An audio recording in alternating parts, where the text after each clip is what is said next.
Bonjour à toutes et à tous, au micro Mohamedou Oumfa pour vous présenter Le Monde aujourd'hui, édition matinale du lundi 6 janvier 2025. Voici le sommaire.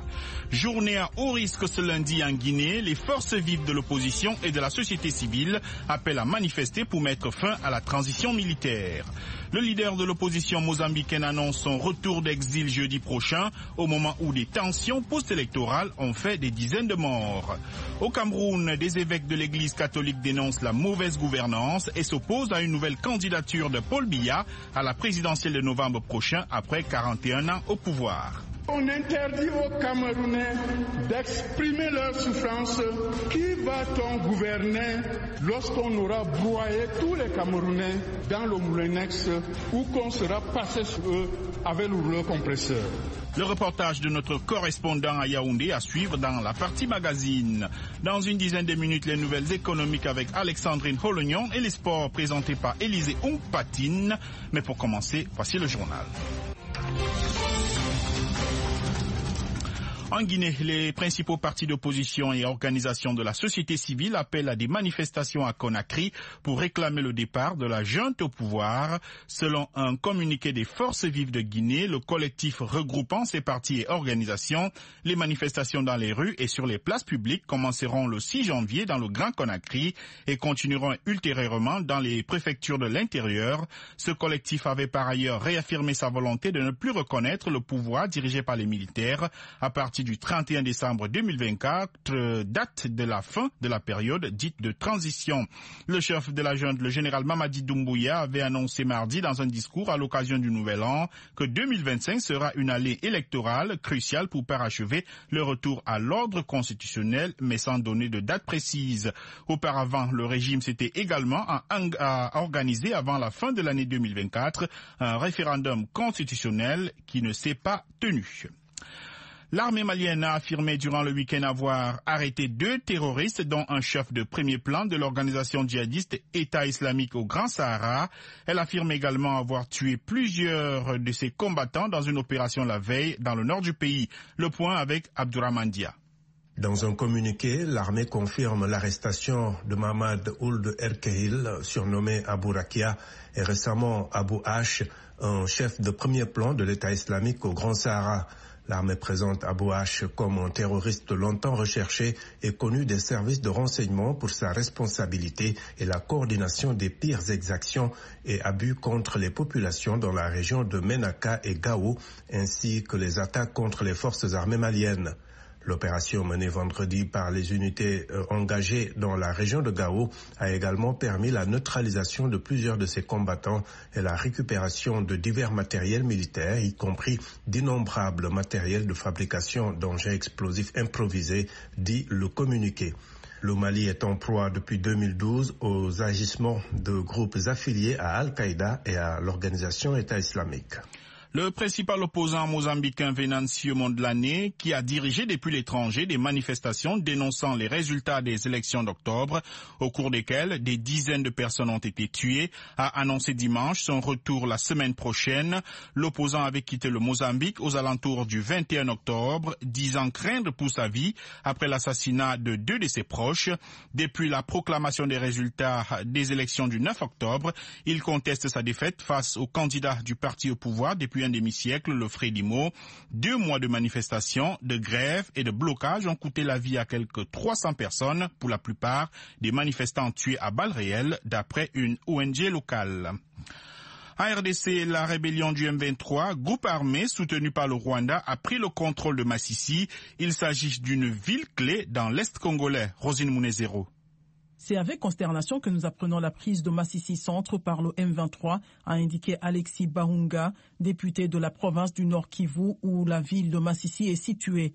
Nous demandons au gouvernement des mesures visant la restauration de l'autorité de l'État sur l'ensemble du territoire, a-t-il ajouté, évoquant un territoire plongé dans une crise humanitaire grave.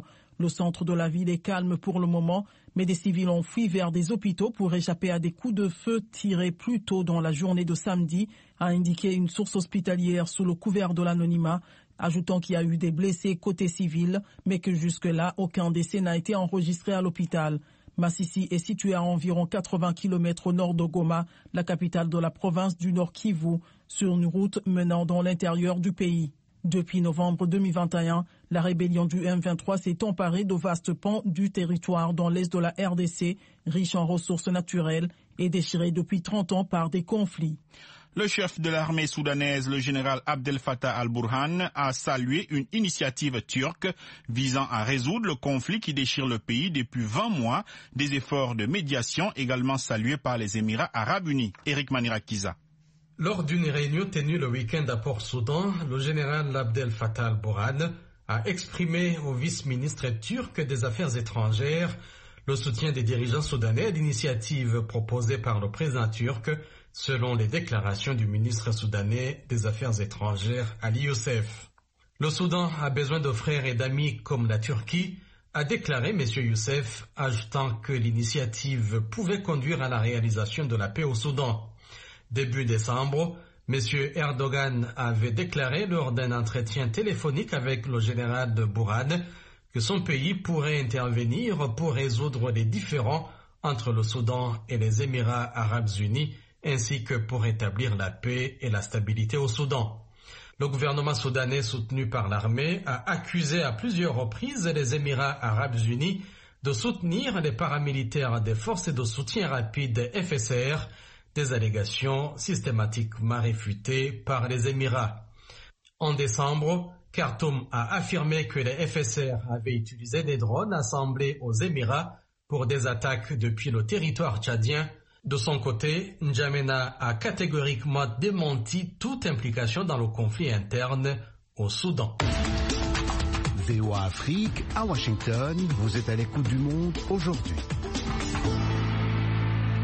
Le secrétaire d'État américain Anthony Blinken est arrivé ce lundi en Corée du Sud. Sa visite intervient en pleine crise politique après la destitution du président Yoon Suk-yeol pour sa tentative le 3 décembre d'imposer la loi martiale. Jean-Roger Bion. Monsieur Blinken entame ce qui sera probablement son dernier voyage officiel avant l'investiture de Donald Trump, avec des étapes également prévues au Japon et en France. Il rencontrera son homologue Cho Tae-yul ce lundi, le jour même où expire un mandat d'arrêt émis contre Yoon Suk-yeol. Dans un communiqué, le département d'État n'a pas directement évoqué la situation politique sud-coréenne, mais a souligné que M. Blinken chercherait à préserver la coopération trilatérale avec le Japon, qui a notamment permis d'accroître le partage de renseignements sur la Corée du Nord. Dimanche, devant sa résidence, les partisans de Yoon Suk-yeol ont été présents en nombre pour réclamer l'annulation de sa destitution par le Parlement.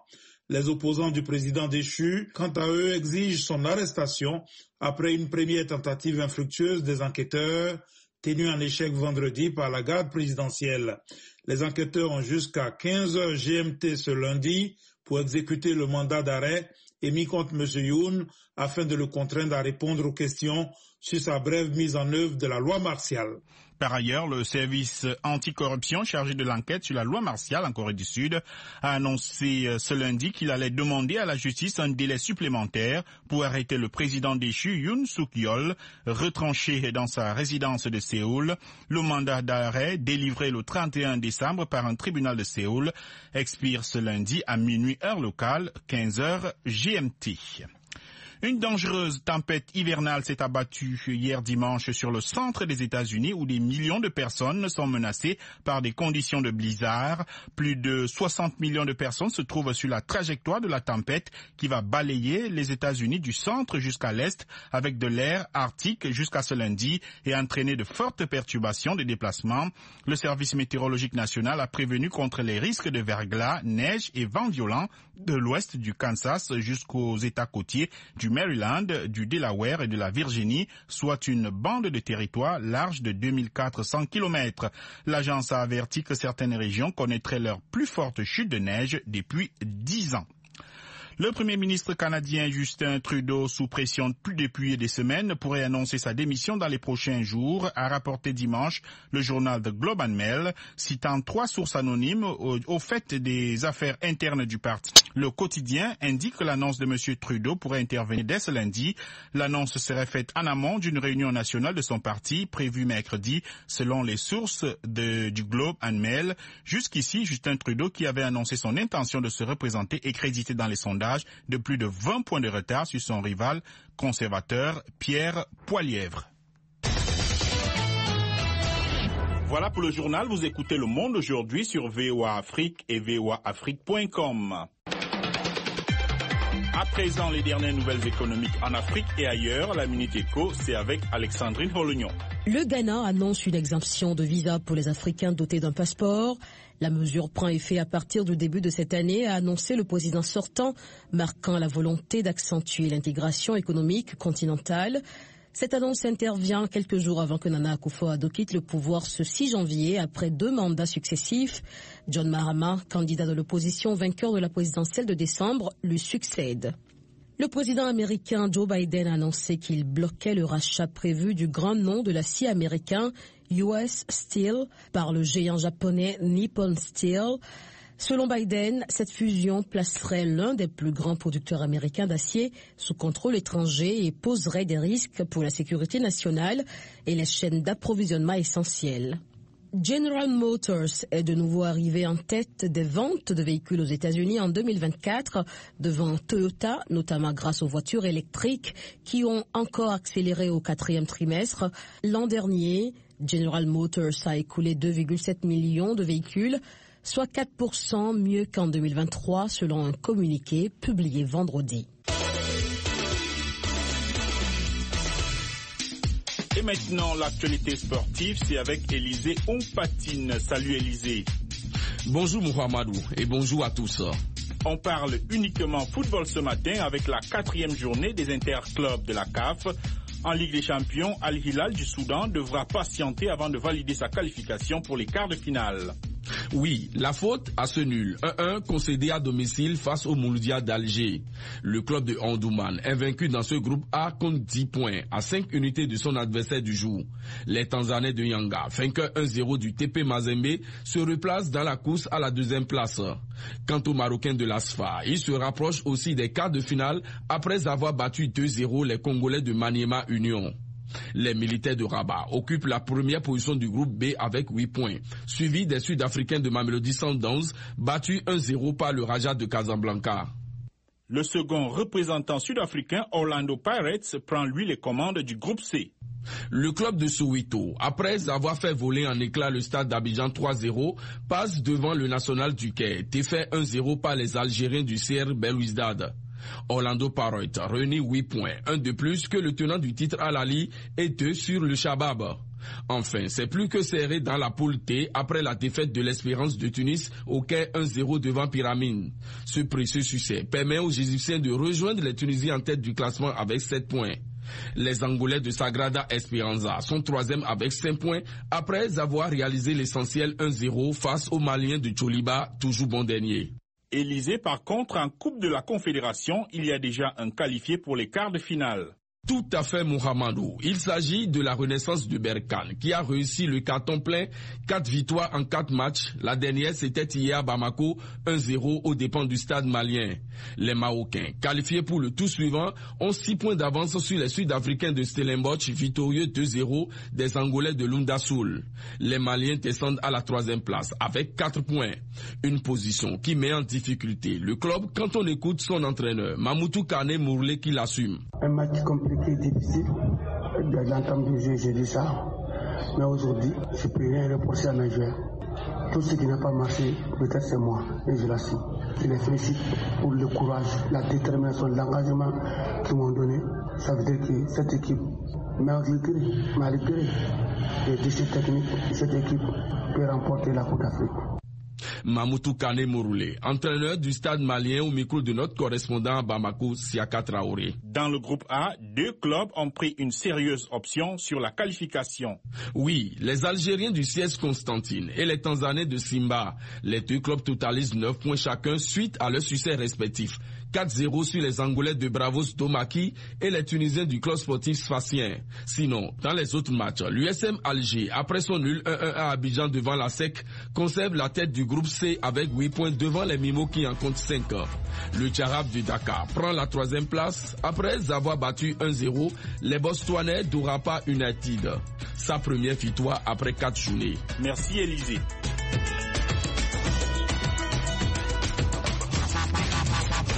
Le Monde aujourd'hui, VOA Afrique. Vous êtes à l'écoute du Monde aujourd'hui sur VOA Afrique. Mohamedou Oumfa, toujours avec vous. Maintenant, la partie magazine. Au Cameroun, certains évêques de l'Église catholique dénoncent une éventuelle nouvelle candidature de Paul Biya à l'élection présidentielle prévue cette année. Certains prélats ont également appelé dans leur homélie à une alternance politique au Cameroun. Paul Biya, 93 ans, a déclaré dans son discours de fin d'année avoir la détermination intacte à continuer à servir. De Yaoundé, la correspondance d'Emmanuel Jules Tap. Dans une vidéo devenue virale, Monseigneur Yaouda Ourgo, évêque du diocèse de Yagua, dans la région de l'extrême nord, appelle à une alternance politique au Cameroun au cours de son homélie de Nouvel An. La plus grave des souffrances est qu'on interdit aux Camerounais d'exprimer leur souffrance en leur promettant que l'État est un rouleau compresseur, un moulinex qui réduira à la patte tout Camerounais qui osera exprimer sa souffrance. Qui va-t-on gouverner lorsqu'on aura broyé tous les Camerounais dans le moulinex ou qu'on sera passé sur eux avec le rouleau compresseur? Dans une autre vidéo virale, tournée le 1er janvier dernier, l'évêque de Ngaoundéré s'insurge, quant à lui, contre les menaces faites aux Camerounais qui veulent dénoncer leurs souffrances. On ne va pas souffrir plus que ça encore. On a déjà tout fait. Le pire ne viendra pas. Même le diable, qu'il prenne d'abord le pouvoir au Cameroun et on verra après. Amen. Amen. Ces prises de position des prélats sont dans l'ordre des choses. Selon Étienne Bakaba, vicaire à la cathédrale Saint-Pierre et Paul de Bonadibon à Douala. Que lorsque le pays baigne dans la malgouvernance, dans la corruption, il y a abus sur la personne humaine.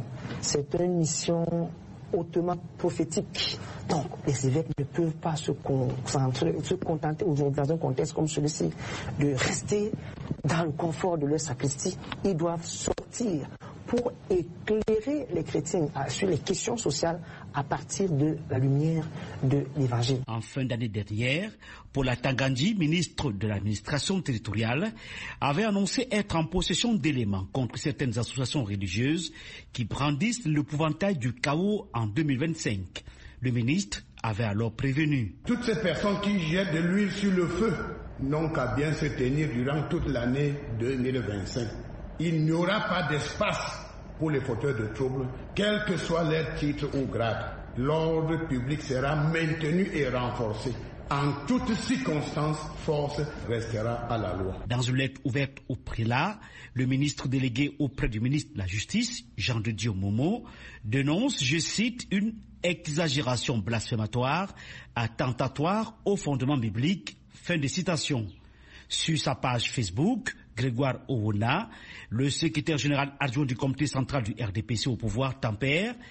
Ne soyons pas violents envers les évêques, même quand ils font l'apologie du diable.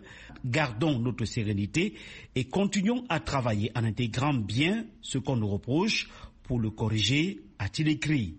C'est dans ce contexte qu'une rencontre de tous les évêques du Cameroun s'est ouverte dimanche à Buea, dans la région du Sud-Ouest, et va être sanctionnée par une déclaration très attendue de la Conférence épiscopale nationale du Cameroun. Emmanuel Junta pour VOA Afrique, Yaoundé. Vous écoutez VOA Afrique à Douala, au Cameroun, sur Radio Balafon, FM 90.2. Le Gabon s'achemine vers la fin de la transition qui sera sanctionnée par de nouvelles élections que les autorités militaires veulent libres et transparentes. Pour préparer le processus électoral, le gouvernement vient de lancer l'opération d'enrôlement des électeurs. Elle court jusqu'au 31 janvier prochain. Le point avec notre correspondant au Gabon, Ismaël Obianzé. Un début d'enrôlement d'électeurs plutôt timide. À Libreville, pas encore grand monde devant les centres d'inscription dédiés à l'opération. En cause d'énormes retards administratifs à l'allumage, comme l'a constaté Dominique, cet électeur septuagénaire régulièrement inscrit à la mairie du 3e arrondissement. Je n'ai pas pu y passer pour revenir l'après-midi. Je préférais attendre qu'elle prépare. Et je suis revenu. Ils m'ont pris la carte, ils m'ont vu, et puis ils m'ont aidé, ils ont découvert où nous sommes. Et j'ai signé devant ma photo. Sous une tente dressée derrière les locaux de la mairie de Nobakele, les équipes du ministère de l'Intérieur bouclent à peine l'affichage des listes. Une base de données qui servira aux réclamations et aux éventuels ajustements. Marc Junior, l'un des coordonnateurs de la révision des listes électorales.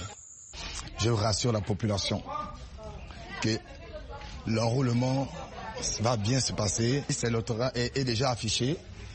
Nous attendons juste les Gabonais pour venir vérifier les noms sur les listes, voir s'ils sont bien sur les listes électorales. Mais derrière l'opération en cours se joue la crédibilité de l'ensemble du processus électoral. Des voix s'élèvent pour dénoncer une campagne qui viole le chronogramme de la transition, en plus d'être en totale contradiction avec la refonte attendue du code électoral. Enseignant de droit, Ali Akbar Onanga note que le fichier actuel comporte des anomalies. Notamment la question majeure des décédés qui figurent dans le fichier actuel. Les multiples inscriptions. Vous avez également un problème majeur, celui des déséquilibres, je dirais injustifiés, entre les provinces. Ce fichier, c'est celui sur la base duquel nous avons organisé l'élection 2023 qui a donné lieu à un coup d'État. Le bon sens voudrait qu'on ne puisse pas l'utiliser pour organiser l'élection présidentielle 2025. Pour le gouvernement, comme pour ses soutiens, l'urgence de sortir de la transition commande toutes les initiatives prises en amont des prochaines élections. Abbé Bruno Ndo, vice-président du parti Réagir. Les deux opérations peuvent se faire de façon concomitante sans nécessairement qu'il y ait télescopage. Je suis totalement surpris de voir qu'une certaine classe politique s'oppose à ce que la transition, non seulement que l'agenda soit respecté, mais que la transition soit plus courte. Une guerre d'interprétation de textes avant la tenue des prochaines élections prévues cette année et dont le calendrier officiel se fait toujours attendre. Ismaël Obianzé pour VOA Afrique, Libreville. Votre rendez-vous quotidien sur VOA Afrique à Bangui, c'est sur 101.7 FM en République centrafricaine. Au Tchad, les résultats provisoires des élections législatives communales et provinciales du 29 décembre 2024 ne seront pas connus avant le 15 janvier. Plusieurs candidats dénoncent des irrégularités qui ont entaché ce scrutin dans certains départements et exigent l'application et le respect du code électoral. André Kodmadinga, correspondant de VOA Afrique, fait le point depuis N'Djamena. La tenue de ces trois élections le même jour est un pari gagné, estime le président de la République, le maréchal Idriss Déby Itno, car, dit-il, elle marque le retour définitif à l'ordre constitutionnel, le fait du Tchad un bon élève en matière de la démocratie dans la sous-région. La tenue apaisée des élections législatives communales et provinciales du 29 décembre dernier marque ainsi la dernière étape de la transition politique dans notre pays, devenu un exemple dans la sous-région et partout dans le monde. Le Tchad est en paix parce que les Tchadiennes et les Tchadiens ont voulu la paix pour leur pays qui a longtemps souffert de la guerre. Pour l'activiste Rassou Gagé, la paix n'est pas seulement l'absence de la guerre, mais aussi la tranquillité d'esprit. Le peuple tchadien veut le dirigeant qu'il veut. On nous impose les gens et on dit démocratie. Démocratie, c'est d'abord le pouvoir du peuple, par le peuple et pour le peuple. Mais notre démocratie, où on te fait voter même par la force, quel modèle de démocratie mondiale? On dit qu'on est en paix, c'est pas l'absence de la guerre. Le vrai problème est là parce qu'on n'a pas une justice qui est à la portée de tout le monde. Tu vas voter ou pas? Le résultat est dans les ordinateurs. Ça, c'est un échec total. Même dans la capitale, les gens ne sont pas sortis. Selon le président de l'Agence nationale de gestion des élections, Ahmed Bartire, ces élections se sont déroulées dans de bonnes conditions en dépit de quelques manquements mineurs. Il met en garde certains candidats qui crient victoire à travers des déclarations inopportunes et illégales, célébrant même déjà leur victoire. Il convient ici de rappeler à ces candidats et aux partis et regroupements de partis politiques qui les portent que selon le code électoral, n'étant pas destinataires des procès-verbaux des bureaux de vote, ils ne sont nullement habilités à proclamer les résultats des élections.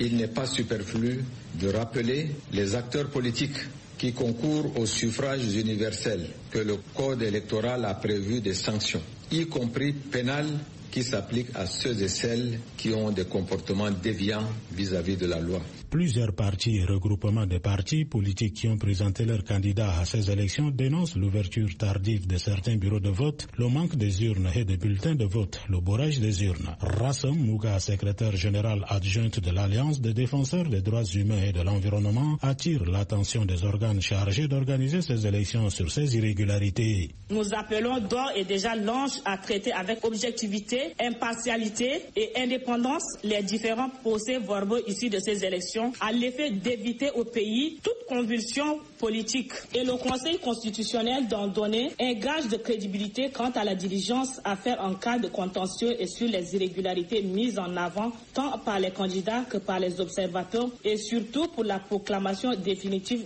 des résultats. Pour le parti Les Transformateurs, avec le boycott massif des élections législatives et locales, une nouvelle transition est devenue une évidence. André Kodoumadingar N'Djamena pour VOA Afrique. Votre rendez-vous quotidien 24/24 sur VOA Afrique, N'Djamena au Tchad sur 93.1 FM. En République démocratique du Congo, le président Félix Tshisekedi a accordé une clémence à certains prisonniers et commué la peine de certains, parmi lesquels des condamnés à la peine de mort à la prison à perpétuité. Pour comprendre la portée de cette mesure présidentielle annoncée à l'occasion de la nouvelle année, Edi Sango a joint un des avocats au barreau de Kinshasa, Maître Willy Wenga. Principalement, il a accordé la grâce présidentielle à tous les condamnés à mort. Il a réduit la peine de certains détenus. Il a commué certaines peines de la peine de mort à la peine à perpétuité, de la peine à perpétuité à la peine de 20 ans de servitude pénale. Et il a réduit les peines de certains détenus de 5 ans. Ce qui fait que certains détenus qui étaient dans l'attente d'exécution de leur peine de mort ne seront plus exécutés. Et ceux qui étaient là à perpétuité pouvons désormais compter le nombre d'années qu'ils feront dans la prison pour autant qu'ils n'interviennent pas d'autres mesures de clémence. Deuxième chose, c'est que les mesures prises par le chef de l'État ne concernent que les personnes condamnées définitivement, donc qui n'ont plus de recours à exercer, ou s'ils ont exercé les recours, ces recours n'ont pas abouti ou ils ont été jugés au premier dernier ressort. Donc, voilà la catégorie procédurale des personnes concernées. Quant aux infractions commises, certaines personnes qui ont commis des infractions de détournement, les infractions de viol, les infractions de main armée, les infractions diverses d'attaques contre les institutions et autres qui ont été citées dans l'ordonnance ne peuvent pas bénéficier des mesures de clémence prises par le chef de l'État. Voilà, nous voudrions savoir, la RDC a levé les moratoires sur la peine de mort, mais maintenant le président Félix Tshisekedi a accordé une grâce à tous les condamnés à mort. Ça veut dire que la peine de mort ne sera pas appliquée pour ces gens-là. Et pour le pays... Donc, le moratoire de la peine de mort a été levé. Donc, le cours de tribunaux prononce désormais la peine de mort et il est possible qu'on l'exécute pour autant que le président de la République n'accorde pas sa grâce. Mais ici, le président de la République vient d'accorder sa grâce à tous les condamnés à mort comme pour dire que cette peine-là ne s'appliquera plus. Comme pour dire que par rapport aux détenus, il n'y a pas encore de détenus qui sont connus d'avance qui seront libérés du fait d'avoir terminé l'état qu'il est resté à purger comme peine, du fait de la réduction ou de la remise de la peine. Le travail reste maintenant au ministre de la Justice. Qu'en est-il alors de prisonniers politiques? Ont-ils bénéficié aussi de cette grâce? Oui, en fait, les prisonniers politiques, pour autant que leur condamnation est devenue définitive et pour autant que les infractions pour lesquelles ils ont été poursuivis ne rentrent pas dans le cas des infractions exclues du bénéfice de mesures de grâce ou de mesures de réduction, remise ou commutation de peines. Et si l'état qu'ils ont passé en prison, ce temps-là peut le permettre de voir la réduction, enlever le temps de rester en prison, ils seront libérés, ils seront relaxés, quoi. Est-ce qu'on connaît le nombre de prisonniers qui vont bénéficier de cette grâce? C'est un grand travail que le ministère de la Justice doit maintenant abattre à commission à l'aide de tous les procureurs généraux pour dresser la liste des personnes bénéficiaires de ces mesures-là parce qu'on ne les connaît pas à l'avance. C'était Maître Willy Wenga, avocat au barreau de Kinshasa. Il était joint par Edi Isango. Et c'est ici que prend fin cette édition. Un grand merci à la rédaction et à toute l'équipe de production qui a permis la réalisation de ce journal. Au micro, Mohamedou Oumfa, ainsi va le monde aujourd'hui. Pour plus d'informations, 24 heures sur 24, un seul site internet www.voaafrique.com, sans oublier nos différentes plateformes digitales, Facebook, YouTube et X. Merci de rester à l'écoute des programmes de VOA Afrique. À très bientôt.